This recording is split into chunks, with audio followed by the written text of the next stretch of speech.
Hello and welcome to the Next Level Supply Chain with GS1 US, a podcast in which we explore the mind-bending world of global supply chain, covering topics such as automation, innovation, unique identity, and more. I'm your co-host, Reed. And I'm Liz. And welcome to the show.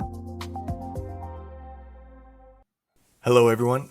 Did you know that 85% of retail sales still happens in store? But that's not to say that e-commerce is any less important. It's just as important, but the game has changed a little bit. Today we sit down with Mike Massey, founder and CEO of Locally.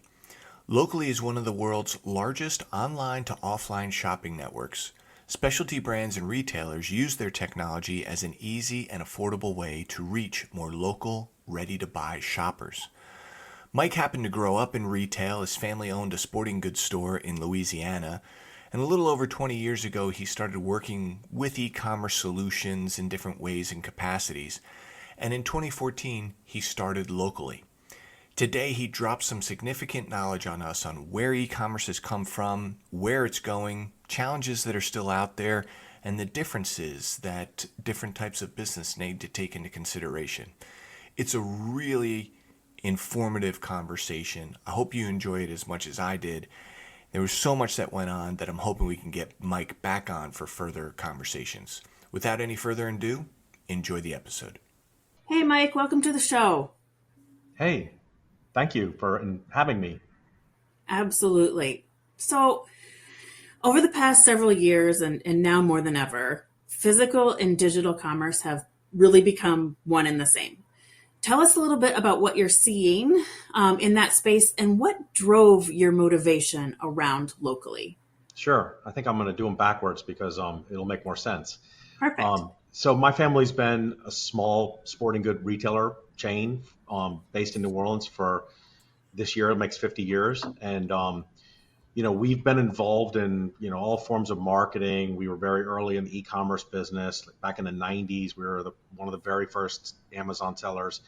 And so the business has always appreciated being involved in like up and coming marketing, whether it's like digital, social, et cetera. And what we've seen is that consumer behavior has mostly moved to internet connected / digital devices. That's where marketing is relevant. That's where consumer engagement is happening. That's where product research is happening. And that's been challenging for physical retail. And so I started Locally almost 10 years ago to take advantage of what I saw as a giant gaping hole between doing your research online or receiving marketing online or an email or whatever and the physical world. Not unlike Airbnb or Ticketmaster or OpenTable, where you do your research and then ultimately you end up in a location where you receive your product. What are you seeing with the digital commerce today? I mean, we've even seen this word phygital come out. Right. Is it one and the same thing? Are they separate and dependent upon one another? What are you seeing with this physical and digital commerce? I mean, I have so many questions about it because, Sure. We see companies that are going out of business because they stores just didn't do well. Mm-hmm. Then we've seen others where their stores are taking off because they started an online side of their business. Have you seen anything new since the pandemic around this physical Sure. and digital? So obviously going back to the beginning of the company and even really before that, we always felt that, consumers use all the different types of shopping, right? So they don't necessarily stick with one favorite type of shopping. I mean, some people always buy on Amazon, some people always go to the mall, but they still do research on the other. They might go to the mall and then ultimately buy on Amazon or vice versa. And I think that that's kind of what we all think of as this notion of digital or this notion of multi-channel or omni-channel or whatever, where there's these various paths to purchase that a consumer can take that look a lot like the traditional e-commerce sales funnel, where you start with engagement and you end up with logistics and transaction. My take is that all of that is nonsense. It's just nonsense. Okay. people do what's convenient and never think about channels. I Channels love it. are a construct of the business world.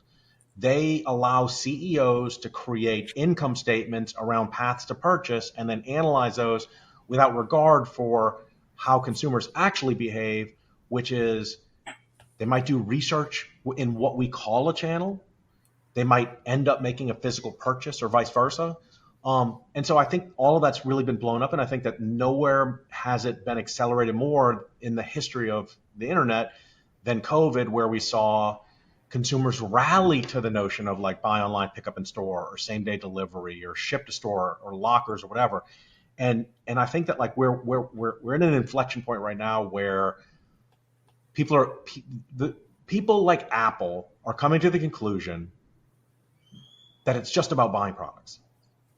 It's not about a channel. It's not about like, like letting one channel police another or block another or compete with another, et cetera.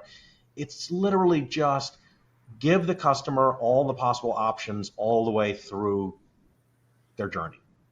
And that's what Locally's been, kind of built to do. When, Mike, we had a call probably a couple months now where you told us what Locally was, and you are helping the consumer find what they want to find, Right. Whether it's a big store, a small store down the street, or down into the city, right? Can you just share with us what Locally does and how that works? Sure. So, so the gap we saw when we were starting the company was this notion of online product research coupled to a local purchase. Okay. We all know that's called BOPIS or click and collect or online to offline shopping or whatever.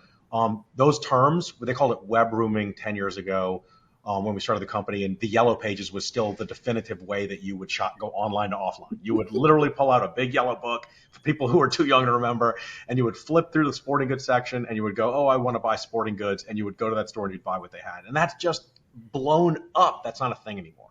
Okay. Kudos to Amazon who, brought it all together, or eBay or whoever, Etsy, brought all these things together and made it so that people can replace the online shopping journey as it relates to the exploration portion with digital. But lo and behold, here we are, I guess almost as much as 25 years after this notion that the internet would fully replace all of shopping, we're still at an arguable 85% of like retail sales are happening at cash registers. Okay. Now, 90% of research is happening online for sure. Okay. People are almost everybody. It's like almost 99.9% of people do some online research before they get in their car and head to a store. I mean, we do that. We go to Yelp, look for a restaurant, see what they have, see what the menu is, whatever. It could be anything. Hotels, doesn't matter. It's just that like the gap exists for physical retail. There's not a unified way. Sure, Shopify exists, okay, and everybody can have a store. But our argument is that Shopify is as successful for every retailer to have an online presence in the form of their own store as it would be for every restaurant to have a website with its own reservation system. Locally is like OpenTable. We merge. You can buy this Black & Decker product or this Yeti cooler or this Patagonia jacket. These are 6 local places that have it in stock. We track the inventory from around 15 to 16,000 stores. We empower all of those stores to accept BOPIS or ROPIS or click and collect or local deliveries or ship to store. We do all of these things from the same perception as Amazon, because let's face it, Amazon has dominated in the space because they've provided a seamless experience with a lot of different brands from all over the spectrum, from low end to ultra premium. They've done all of these different things for the consumer, and it's a single journey. It's all unified. Locally recognized that physical retail was never going to be saved. The idea of getting your car, going to a store, trying something on, getting something installed, getting something assembled, having it delivered, that was never going to be saved by thousands or tens of thousands or hundreds of thousands of different retailers all having their own address online. That doesn't really work. But what was really successful with Amazon is the notion of the marketplace. And if today you look at Etsy and you look at Expedia and you look at TripAdvisor and you look at Amazon and you look at Google Shopping, you look at all these different things, how they unify the experience, okay, how they unify that experience, that's a really great experience for shoppers. Okay, it's a really great experience for a diner to go to OpenTable and see all the places that he can eat tonight at 7:30 and then filter it down to Italian food, and then suddenly you're like, oh, this is great. We just do the same thing for retail. Mike, I'm my head is about to pop here. I love how you just said nobody cares about omni-channel or all this other stuff, and you're being a little tongue in cheek there. We do care on one side of it, but the other side, the consumer side, is you're absolutely 100% right. They don't care. I just want the product. I want to buy it. That's right. And it's funny because, I've worked in technology for a really long time, and many, many, many moons ago, we realized there was a time where people bought technology just for technology's sake, right? But they didn't realize in some cases the technology really worked. And in other cases, it was just technology. It didn't make the experience any better. And what you're saying is we have to just make it available however the consumer wants it and however works within our business processes. Is that what I'm hearing? That's exactly what I'm saying. That's exactly what I'm saying. And I'm saying that it's as much nonsense to talk about like specific concepts that are technology driven solutions as it would be to talk about which point of sale system a store uses. Right. To the consumer, they don't care. They have an idea what they want to buy. They want it to be convenient or inexpensive, or they want to have a large selection. They have their own idea. Like what is solved with technology is ancillary to the shopping journey. And so when we all talk about B2B solutions and all of these different kind of things, I see ads when I visit social media, okay, and it might influence me to go online or to a store or whatever. But I don't sit as a consumer, and especially my wife, who's a nurse and not involved in technology at all. She doesn't think, oh, I'm an omni-channel shopper. She doesn't think about that at all. We talk about it like it's secondhand to oh, omni-channel this and multi-channel that, and But I think that where we ultimately are is we're heading towards this channelless concept that doesn't really differentiate. I think personally that the division over the next 10 years is going to be much more similar online. And we're going to see mass market and premium kind of shake out online.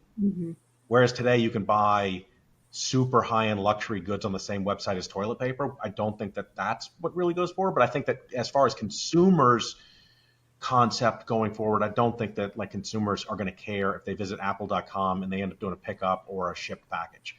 They want what's convenient, and they're not going to go, oh, I'm just being omni-channel on this. Well, I'd like to hear a little bit more about why do you think that the online experience for mass, cheap, products versus luxury products, why is that going to separate so much? Well, look at the physical world. You don't expect to buy a Rolex at Walmart. Okay. You buy CPG and consumer packaged goods, et cetera. You buy that type of product. Consumers are very familiar with what that is. I think Amazon's probably the only company in the world that does a really good job of simultaneously representing both premium and I'm not going to say lower end, but more consumer packaged good products. I generally don't believe that an ultra premium brand wants their products represented in next to toilet paper or next to pool chemicals. That's not the experience they want. And I think there's really good evidence right now. I saw an article from Simon today talking about the resurgence of the mall. They're rubbing their hands together because people are going back. Premium brands are realizing that they can reach shoppers online without necessarily getting in bed with a giant marketplace that doesn't really represent their brand very well. I actually went to the mall this weekend, and Liz, it was the first time in I don't know how many years, a minimum 4 years. And it was very funny. My son and I, we were at my one son's lacrosse tournament, and we had to leave there and then drive my other son to lacrosse practice. And we had this hour of what do we do? And we're driving along the highway, and we saw Bass Pro Shop. And I didn't know on the other side of Bass Pro Shop was actually this huge mall, and we were hungry. But that's the first time I was been in the mall in a long, long time. And it was actually quite crowded. Yeah. It was quite crowded. And it's not holiday season either yet, and it really brought me back, but it made me think wow, I take this for granted. I feel like I've been conditioned and changed in the way I consume by Amazon. It's just my personal thought. I mean, it's they've made it so easy for me. As I'm sitting in a meeting and someone mentions something, I go on my phone. I'm like, oh yeah, that is pretty cool. Okay, click. And 48 hours later, it's at my front door. I think that's great. I think that that is absolutely that is the high watermark for retail at this point. Great reach. What's missing though is Amazon has done a fantastic job of fully creating a shopping funnel that starts with them and ends with them. They've done that. Okay. And they were the first mover in that space. And they've now achieved over 50%, I believe, last I looked, in US e-commerce market share. Okay. Wow. Or they're close or past or under or whatever. But that is really what's missing. And so the idea that that can be replaced by a fully balkanized online world of hundreds of thousands of individual sellers is really what continues to empower Amazon to consolidate market share. Well, everybody looks to beat each other and be better at selling specific products, whether it's a wholesale retailer who's trying to sell North Face products or or brooksrunning.com trying to sell running shoes, whoever it is. By not collaborating, you really just continue to empower the marketplaces who are multi-tenant, multi-seller, multi-brand. They win that battle as everybody tries to battle each other. So I know that Liz and I were talking, you just mentioned that whole collaborate. And Liz, I don't know if you want to jump in here, if you want me to go first. Go ahead. So this whole collaborate with, instead of being in one major marketplace or two major marketplaces, having that flexibility to collaborate. Can you talk a little bit more? I'm interested in how, a small company, a local store, local sporting goods store that's, I live close to the Blue Ridge Mountains. And so we have lots of fishing stores and hiking and hunting and, camping type things. But they also carry, like you said, Brooks, Nike, Under Armour, Patagonia, jackets, all these different types of things.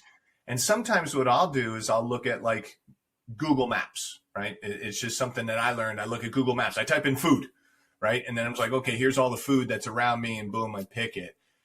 And I'm kind of getting this sense that, from what you all do, it's how do we collaborate with all of these things to kind of bring it together so that we can work and be competitive with playing in those marketplaces, but also not playing in those marketplaces. Is that what you're saying? And then maybe if you can elaborate a little bit more on how you guys collaborate with folks. Yeah. So traditionally the internet has been basically like a shopping district with, thousands of different stores. And as you can imagine, in the physical world, you have something a marketplace, a main street or whatever. You have an area for shopping where you might have thousands of stores, you might have competing stores. What we're saying is that that's a tough experience, online, because people don't want to visit store after store after store trying to find the product they're looking for. And so we are very different, taking a cue from Amazon. We only have one product catalog. We might, let's say we've got all those fishing stores near you. We might have Sims fishing gear in our one product catalog. And instead of having 25 stores reporting, on Shopify, instead what we do is we put that Sims product catalog into our system, and then we allow those 25 stores to connect their inventory to that one system. So that and what that does, if you've ever shopped on Amazon and then you've ever shopped on eBay, you'll know that if you go to Amazon, there's one page for an iPhone, right? But if you go to eBay, there might be 10,000 different sellers and you've got to look at every one of those. And we don't think that's a very good experience.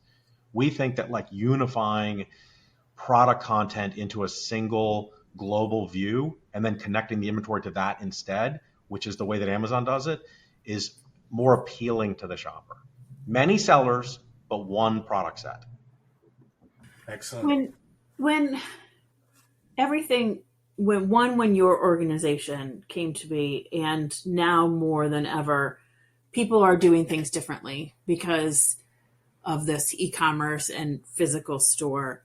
Has there been growing pains with all of the BOPIS, buy online, pick up in store, making sure that inventories are updated accurately and in a timely way? Because me, as a consumer, I would just expect if I see there's inventory, I'm going to assume that there's inventory and not get to the store and see that on aisle 3 you're assuming it's going to be there and it's not. How has that evolved over time with the retailers? That's an amazing question. So I'm gonna go all the way back and tell you that like when we started the company, we knew clearly that the only way that we were going to be able to like unify all of this information was, by using UPCs as the core piece of information to exchange information. That was it. That was like the only way. And so the first year we started the company, we started in the outdoor industry, and that first year there was 3 of us working in the company, and like literally took the entire year to get 4 stores to connect their point of sale system to us. 4. Okay. I mean, I'm talking, we went to trade shows, we knocked on doors, we called people, 4 stores. And the reason was that most of them just didn't use UPCs. And there wasn't a very robust way for a point of sale system to be connected to online. I mean, and so like we had to build all of that. We had to go get the catalogs and then give them to the stores and explain why this was going to work. And we also didn't have good proof on the consumer side because we were pretty low traffic, and it was kind of like, hey, take a risk with us. We're going to try to like start winning natural search. And that's all we really had. And then we started building some tools, but like we worked on it for a whole year. We got 4 stores. At the end of the second year, we had gotten all the way to having 8 stores. Okay. I mean, like it was so hard to get those first physical retailers to understand the importance of sharing what's in stock.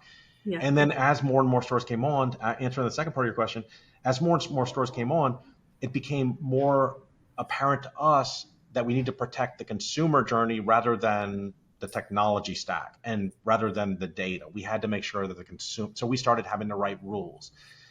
Take 1 unit off of items, or like, or like every 24 hours we audit and we tell the store like, hey, your total inventory count has not changed. We think your feed is stale. Second warning at 48, turn it off at 72. We had to build all these like auditing mechanisms to just verify and really look. I mean, let's go all the way back. I mean, this all runs literally on top of the GTIN/UPC technology. It just, we could not get everybody talking the same without it. Mike, you just crystallized what we try to talk about to folks all the time. And I want to dive into this a little bit more.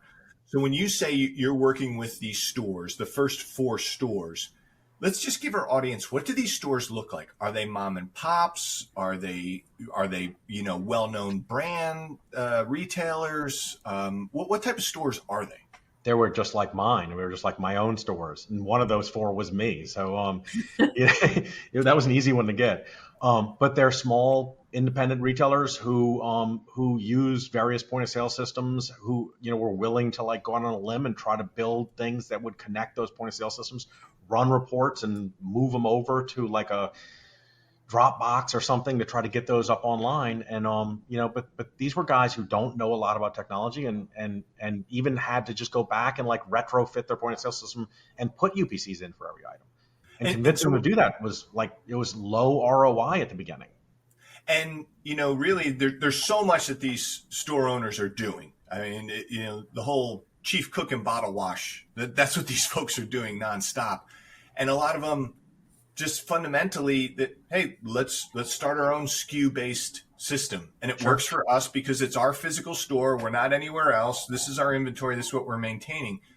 But once they go to scale, that's when the system breaks because it's a proprietary, naming system. So going to a universal product code, which is a unique identification that's given by GS1 to companies for their products and then shared globally, this enables them to scale. So now they can go from, hey, I have this one physical store, and now I can easily go anywhere on the internet and share my retail in someone else's Shopify store and someone else's Amazon store, in locally, and all of this other things. That's really what we're stating here that you're doing. That's exactly right. So the easiest way to think of what you've just said is that internal SKU systems can't scale beyond first party, period. Okay. You literally cannot scale to a second party coherently if the second party wants to work with other retailers or brands. Okay. So it just literally doesn't work because there's interference between SKUs.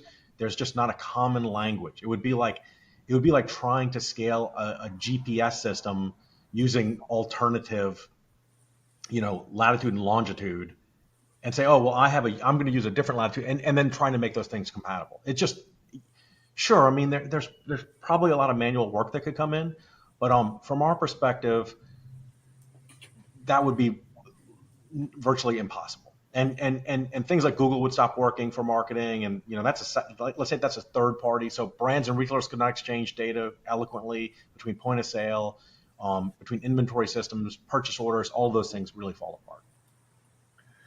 Yeah, I try to get this across to people, and you really have to take people for where they're coming from, like what they're used to. I love how you used Open Table as an example, and it just crystallized for me in what you all do. But standards really help with this communication with us growing and scaling.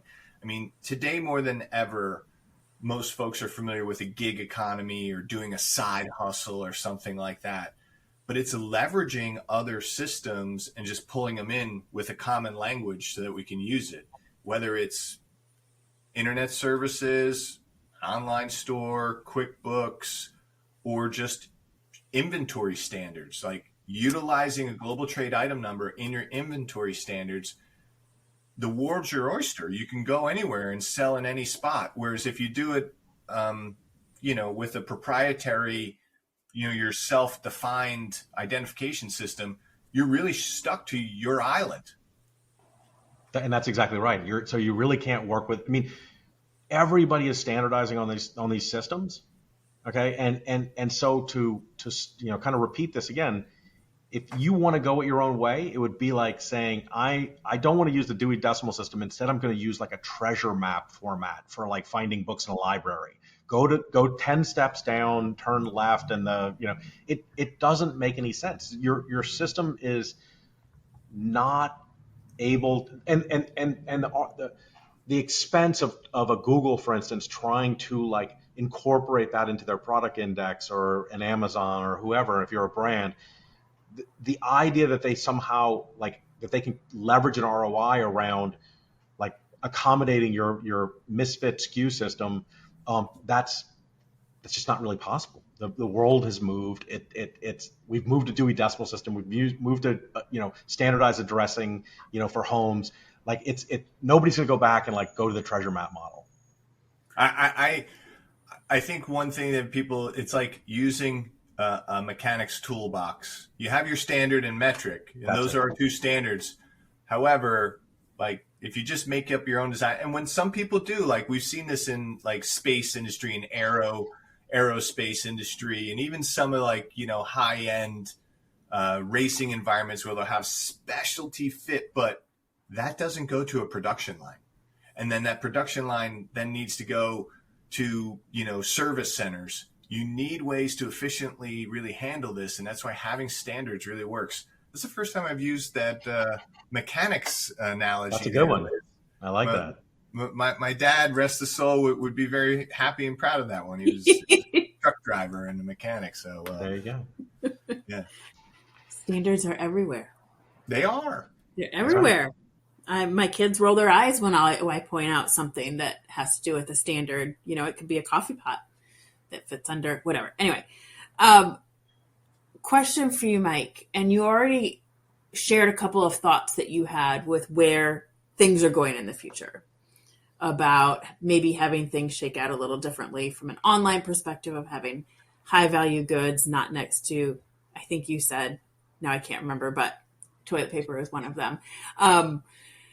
And the CPG and the commodity space. What else in the channels being, one, we're not going to necessarily be saying one or the other. What else? What else are you seeing happening from a retail and how folks are shopping in the future? I would say that that like post COVID, so what we really talked about just now is the top of the funnel, right? So like we've talked about like everything from engagement to product research. Okay. So we talked about the standards that have to do with that. Okay. And like, why like a standardized, product ID is so important for being able to reach consumers and be on marketing platforms and get engagement, get people to the right page. All of those things are really important. Everybody really understands that that's going to be very important going forward. The momentum has shifted. The wave has turned. Like you can be on the outside, but it's going to be very hard for people to work with you. There's just too high of a cost for them to like try to accommodate your non-standard concepts. Okay. Now, the other part of the funnel, the lower part of the funnel, is from the product page to your door. Okay. And I think that that's what's also evolving simultaneously. Okay.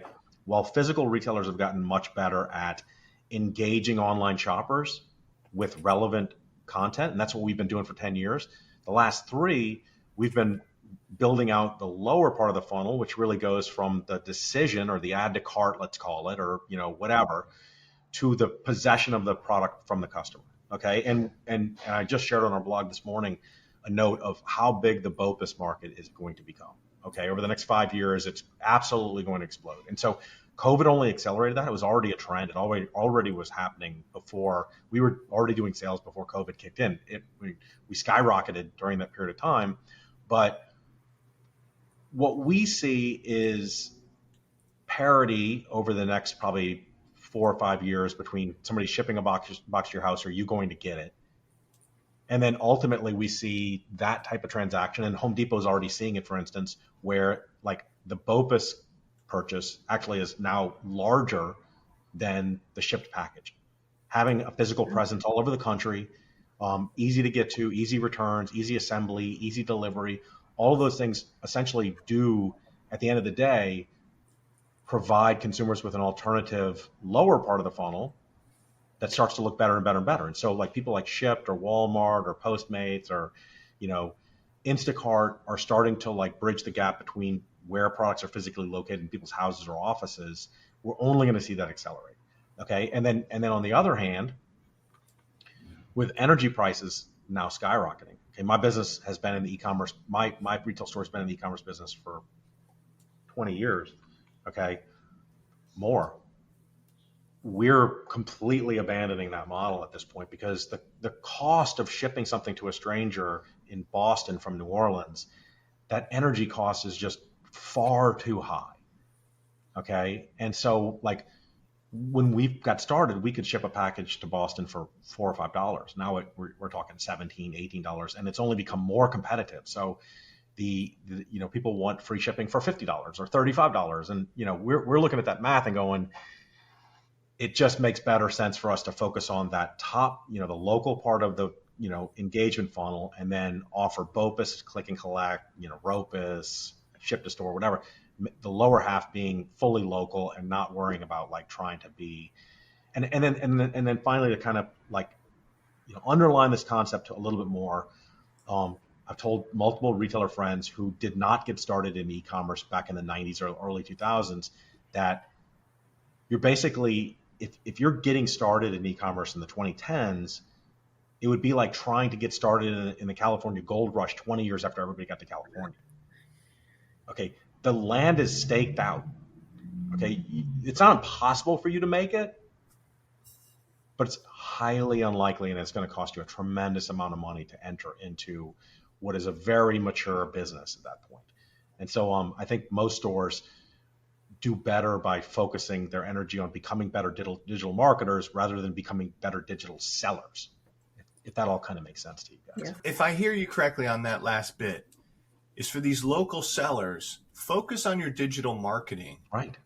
But focus on your digital marketing with a strong geographical area that's more localized. I mean, maybe you go outside of your state, but you're not going across country or across globe. Is that what you're saying? That's exactly what I'm saying.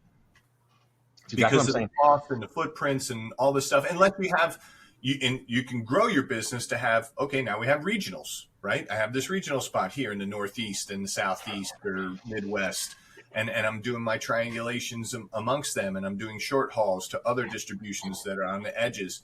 But you're saying start from the inside out, focus from the inside out, and grow yourself that way, and not try to be everything to everyone and be able to ship anywhere. Like, oh, I can get it online; it goes anywhere. So I think that that's exactly what I'm saying, and I'm saying that the further somebody gets from your store, from your physical location, the less likely they are to be a repeat customer. Okay. Wow. Your goal as a retailer is to have a loyal repeat customer. You look at consumer lifetime value. You look at all the various metrics that you can, that you can build into your business model. If you're focusing on people who are 1,000 miles away, at this point, they really don't have any affinity built up towards you as a seller. Okay. And so, but the guy who lives 2 blocks away that doesn't know you have what he has in stock, you're missing an enormous opportunity to sell to that guy. You're taking the same product, and I did this for years, and it was a big mistake. You're taking that same product that's highly coveted. Okay. Let's say it's a brand new Patagonia jacket that everybody in the country wants. You're taking that item, you're selling to a total stranger, and the guy who wants that jacket, who's your neighbor, comes walking in a month later and you don't have it. You've basically taken that potential loyal customer, you've made them now buy that product from a complete stranger. And that's where I start talking about retailers like interfering with each other rather than there being a single signal for retailers that says, hey, this is a great way to shop, like Open Table has done in the dining space. Okay. It just all starts to break when you have 10,000 retailers all trying to sell to the same guy, and he's not really near any of them. I'll tell you, I've been reading more and more about D2C and some things that are happening in the aggregator space, buying all these brands.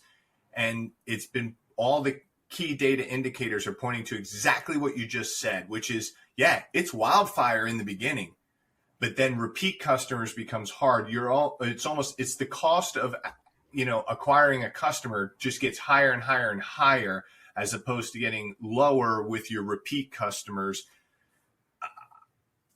I think everyone needs to re-listen to this and maybe look into a little more of what you've been doing, because it's understanding the whole play and the game that you're in. But let's I'm not articulating it that well. No, I think it's great. But let's now talk about it, because we're talking about it from the retailer perspective and the importance of UPCs. But like, we all also have manufacturer / brand partners or clients or whatever. Okay. Like, for the vast majority of the manufacturer side, who are the people who are going to like buy and standardize their products. Okay.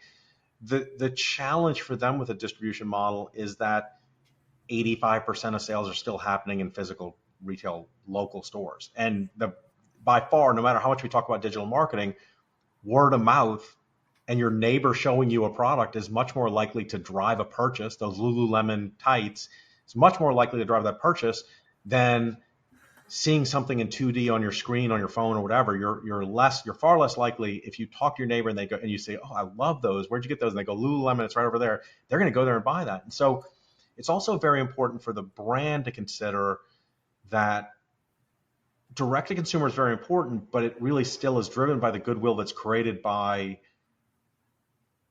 a mom and her friends talking about where they bought an outfit, much more so than they think. It's very, very expensive to and it's almost been entirely unsuccessful. And we're seeing kind of the fallout of this happening right now, where pure DTC brands are like really struggling and now coming back. I mean, I saw the other day backcountry.com's going to open like 50 stores. I mean, they were just so primed in the in the direct to consumer space, and brands are looking up and going, okay, maybe wholesale really is kind of an important thing for me to have a physical presence, because like so many people are walking in those malls and they're either seeing my products or they're seeing my competitors' products. That's right. And if all you're doing is really focused on DTC and you're not focused on your wholesale channels, well, you're going to be pretty sure that that consumers are mostly on a daily basis seeing your competitors' products, which makes it so much harder for you to actually be successful in DTC. So it's kind of like this wheel that like constantly is turning. You have to nurture both. I totally agree with you, Reed, for your point a second ago.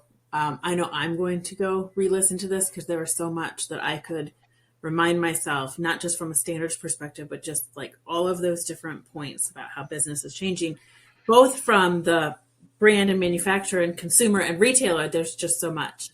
Unfortunately, because of our amazing conversation, we have run out of time, but we do have 2 questions. I'll ask the first that we ask all of our guests at the end.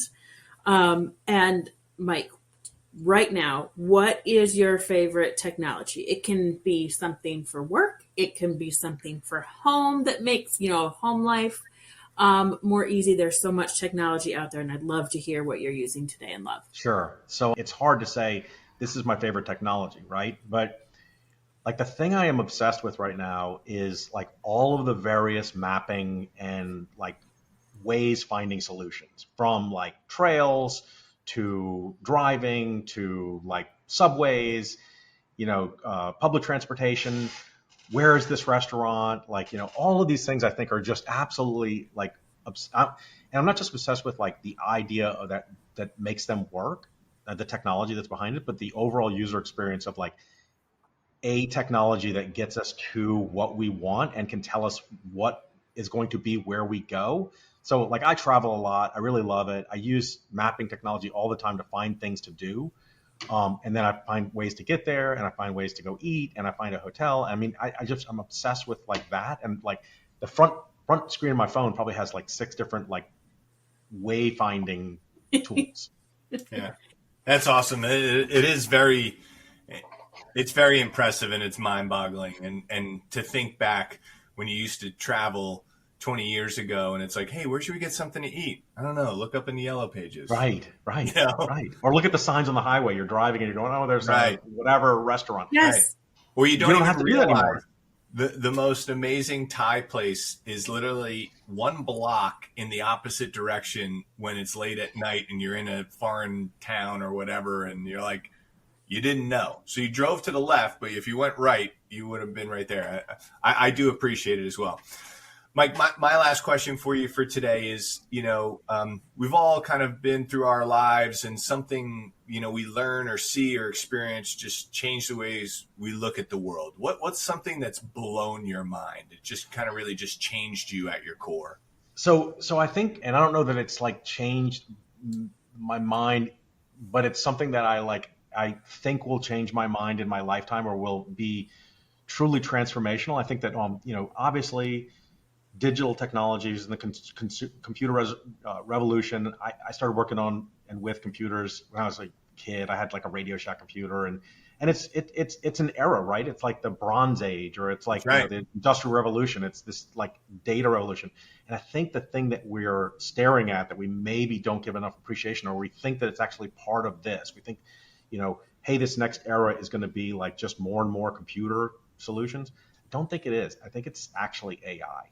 I think that like that is a completely new thing that we don't know enough about, but I'm obsessed with like, what's coming out of like the idea of like, general AI. I think that for my kids, it will truly be transformational for the world. I tend to agree. Technology has a yin and yang. It has a light and a dark, and people use it for good and bad, and that'll never change. It's just human nature. But I think there's so many good things that will come from it, and we have to always be on the lookout for. That's right. Some of these other things. But I agree with you. I'm waiting for like a new set of math to come out of it. Yeah, or cured cancer or whatever. And I think we're actually potentially getting there. Yeah. It's quite exciting, and you nailed it. We're living through, like, we all went to school and you learned about like, the Renaissance era and the Industrial Revolution. That's right. We're like in one of these that's going to be talked about, in centuries to come. So, well, Mike, we can't thank you enough for being on the show and dropping some knowledge on us. You've sparked a couple of threads that I think we're going to have to come back and look at. I'd love to have a follow-up conversation on returns and how it might play into some of this stuff, and some other areas, and possibly even digital receipts, not in the sense that most people think digital receipt, like I have an email copy of it, but some other aspects of information that can be shared and how it might be used within the sustainability areas and such. But a lot of great stuff. Really appreciate your experience, your knowledge, and thanks for what you're doing out there. Thank you, guys. Thank you for joining the Next Level Supply Chain with GS1 US. If you enjoyed today's show, you can subscribe to our feed or explore more great episodes wherever you get your podcasts. Don't forget to share and follow us on social media. Thanks again, and we'll see you next time.